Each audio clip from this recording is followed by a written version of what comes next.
Hey guys, welcome back to the channel. It's Tiffy, and it is officially wedding season. So my wedding anniversary is actually coming up as well this month, and I created a super unique piece for our wedding. It was the cake topper. My friend requested that I make her one for her wedding, and I wanted to go ahead and show you guys how I made it because I think these are such a cute and unique piece for your own wedding cake.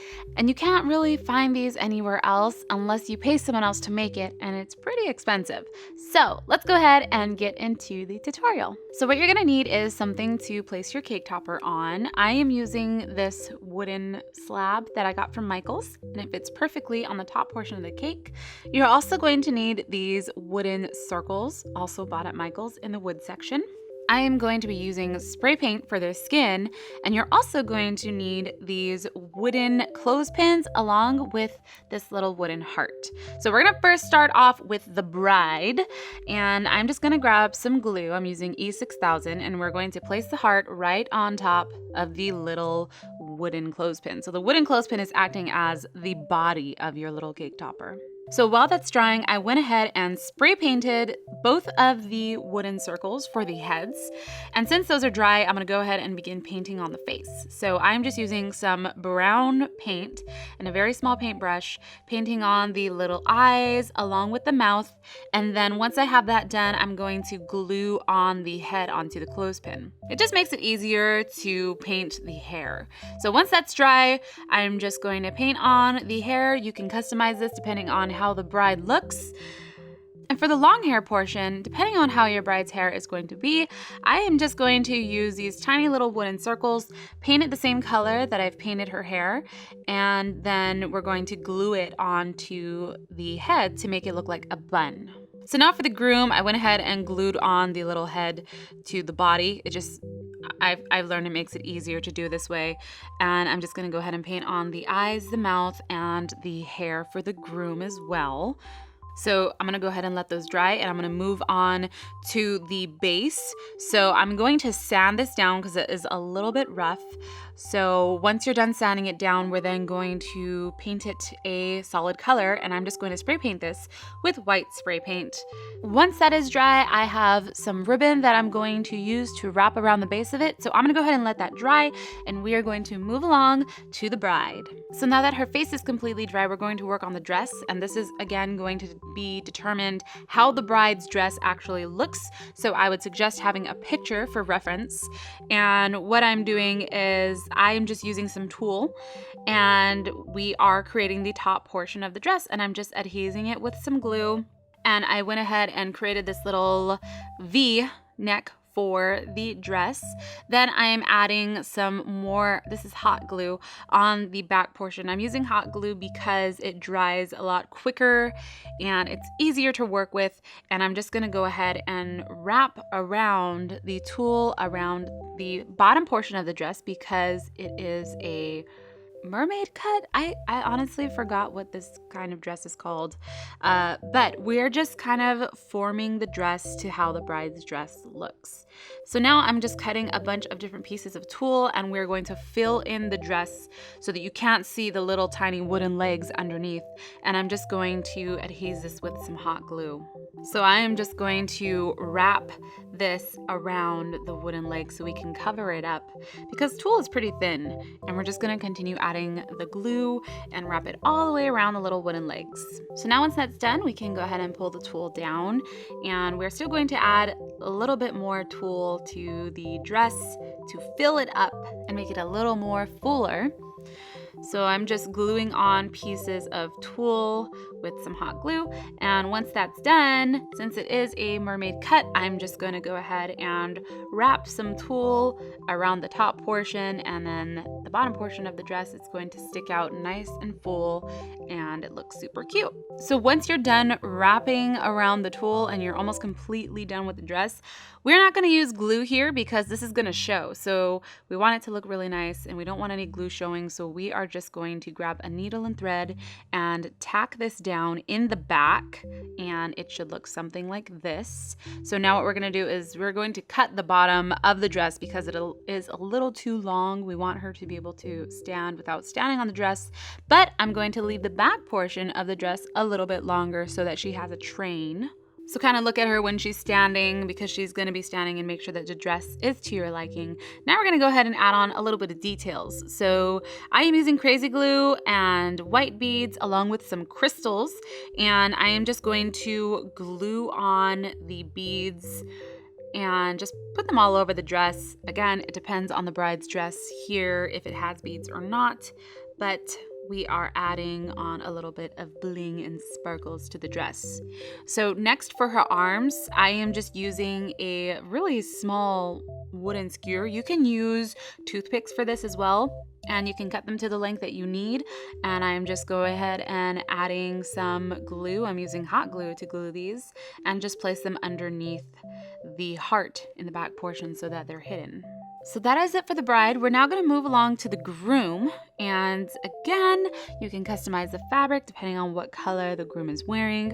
Right now I'm working on his shirt, and you will only need a very, very small portion of fabric for this. They're so tiny. So now, just to make the shirt look like a nice collar, I'm folding it in half, and I'm just sewing this along the edge to make it look nice and straight and folded. So once I'm done with that, I'm going to wrap the tiny little shirt around the wooden body and make sure it fits.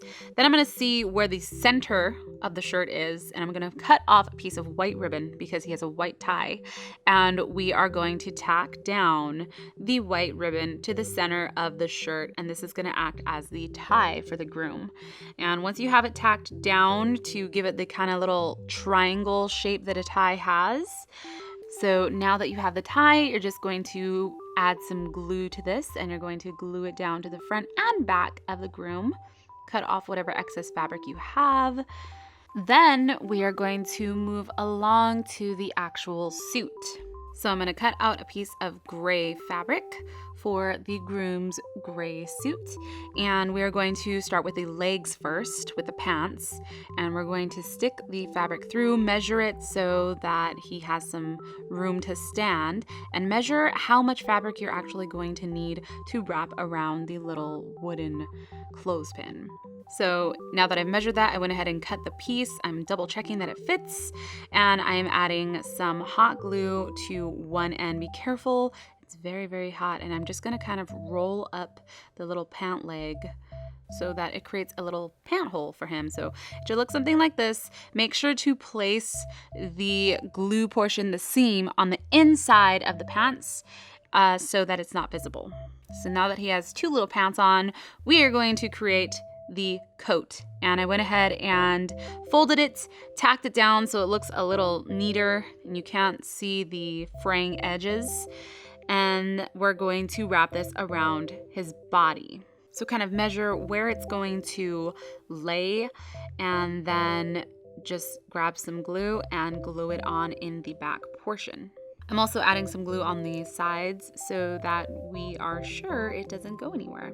So now I'm going to go ahead and fold over this back edge, tack it down so it looks a lot nicer and we don't see any frayed edges, and we're just going to wrap it around so that it meets in the back, and we're just going to add some glue to set that down as well. So now for his arms, we are going to use the same thing that we used for the bride, but this time we're going to measure out the fabric that is needed for his arms, and we are just going to add some glue onto the little wooden skewer, and we're going to roll the fabric. You can continue adding glue to make sure that this does not come unraveled, and just continue rolling this until you're happy with it. Once you're done rolling that and it's dry, you can cut off whatever excess fabric there is to shorten his arms. Then we're going to glue down his arms onto the white shirt, and I went ahead and cut out this tiny little piece of fabric. This is going to act as the collar, and it's going to cover the top portion of the arms, and I went ahead and tacked it down so it looks a lot nicer all the way around, and we're just going to fold it over. It's going to kind of act as like a little tiny coat, but it's going to cover everything that is showing that we don't want to be shown. Make sure you have it long enough in the back so it covers the suit in the back, and then I'm just going to glue it on. Be super careful that no glue shows because this is the final step for the groom. So now I went ahead and decided to not have the cake topper just be white. We're gonna add some grass to this. So I went to Michael's and bought this fake grass.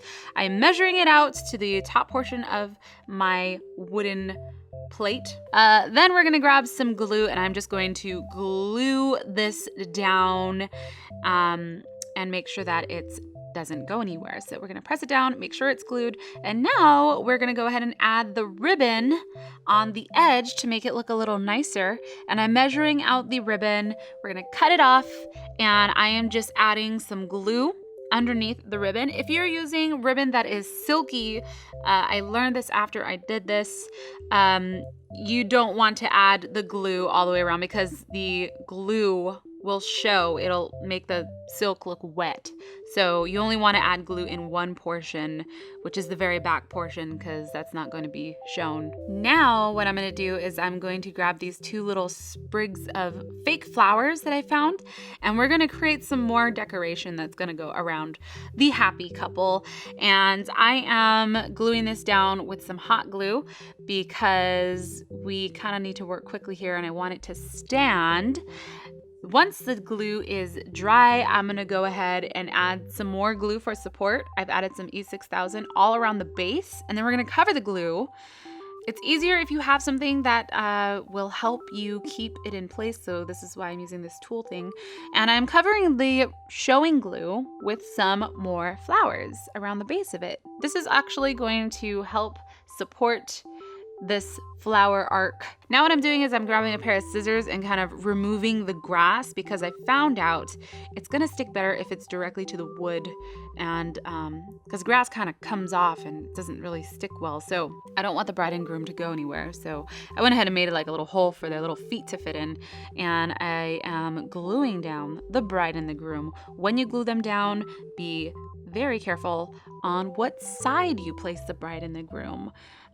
Because you don't want to mess that up. Then all I've done is I've added a little bouquet to her and a veil with some bead decoration and a fake flower for the boutonniere for the little groom. So that is it. That is all that I have done to create this super unique piece that the happy couple can keep forever and ever. And I hope you guys enjoyed this. I had a very similar cake topper for my wedding and it was absolutely amazing. Got so many compliments on it because you can't buy this. You can't find it in a store. It is a really unique piece for your wedding if you are trying to find something that is you. So if you enjoy this, I really hope you try to make it. Give yourself a lot of time to make it because it does take a while to create. You do not want to be stressing out about your wedding cake topper. But I wish you guys luck and I hope you guys enjoy this and I hope it brings you a lot of joy to your very special day. So thank you so much for watching. My name's Tiffy. I will see you all later. Bye!